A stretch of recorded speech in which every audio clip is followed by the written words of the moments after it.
Sa ngalan ng Ama at ng Anak at ng Espiritu Santo.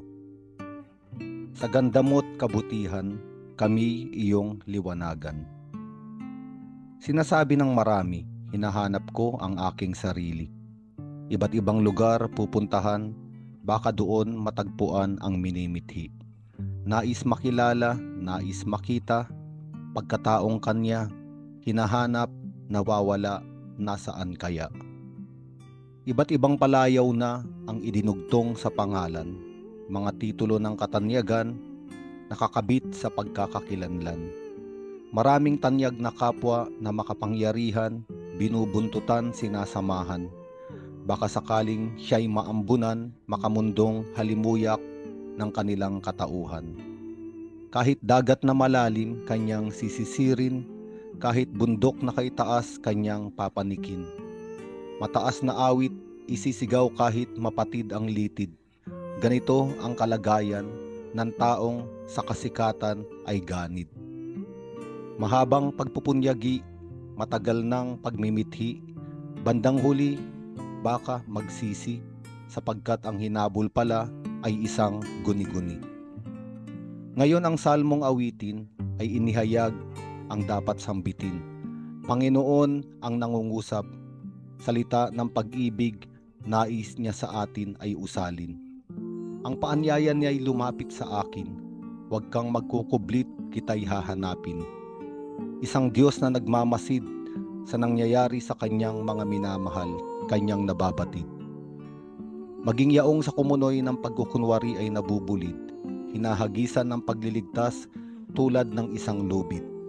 Tinatawagang hawakan, kamay niya ay abutin, upang hindi malunod at kalalimang madilim siya ay kainin. Isang malaking katotohanan ito para sa atin. Ang Diyos, tayo ay nais katagpuin. Sa paglubog sa putik, nais tayong kuhanin. Sa dilim ng kasinungalingang ating pinaniniwalaan, nais tayong sagipin. Ang sagot ng umaawit sa ating tugunan ay maging pagnanasa sana ng sangkatauhan.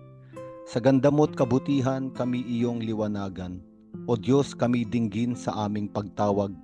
Lingapin mo kami sa aming mahabag. Ang may kapal ay sumagot at kaligtasang laan ay ibinigay sa taong hindi niya malimot. Hindi nagpaikot-ikot, pag-ibig niyang inialay kasing tamis ng sariwang pulot. Anong gandang panalangin, tila dalawang nagmamahalan na puno ng lambing. Bawat isa ay nagnanasa na ang ginigiliw ay makapiling. May kapal at taong nilikha, nagniniig sa pananampalataya. Nag-uusap ang talakayan kung paanong bawat isa ay manatili sa pag-ibig nilang tipan.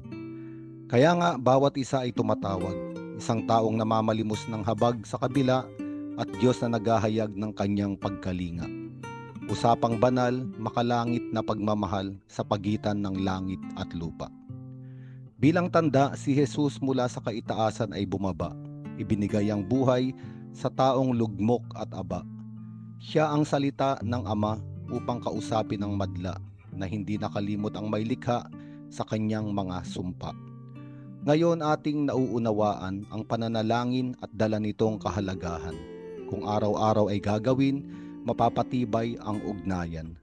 Huwag kalimutan, huwag sanang ipagpaliban. Kausapin ang Amang puno ng kabanalan, humingi kay Kristo ng kapatawaran at kaligtasan, at ang bulong ng Espiritu Santo ay huwag sanang tanggihan. Maging madalas sana ang usapan ng taong mahina at Diyos na dakila. Ang tawag dito ay pagdarasal, komunikasyon ng pagmamahal. Habang tumatagal, para bang ang langit na hinihintay ay agad sa buhay dito sa lupa ay nangyari na at dumatal. Luwalhati sa Ama at sa Anak at sa Espiritu Santo, kapara noong sa unang-una, ngayon at magpakailanman at magpa sa walang hanggan. Amen.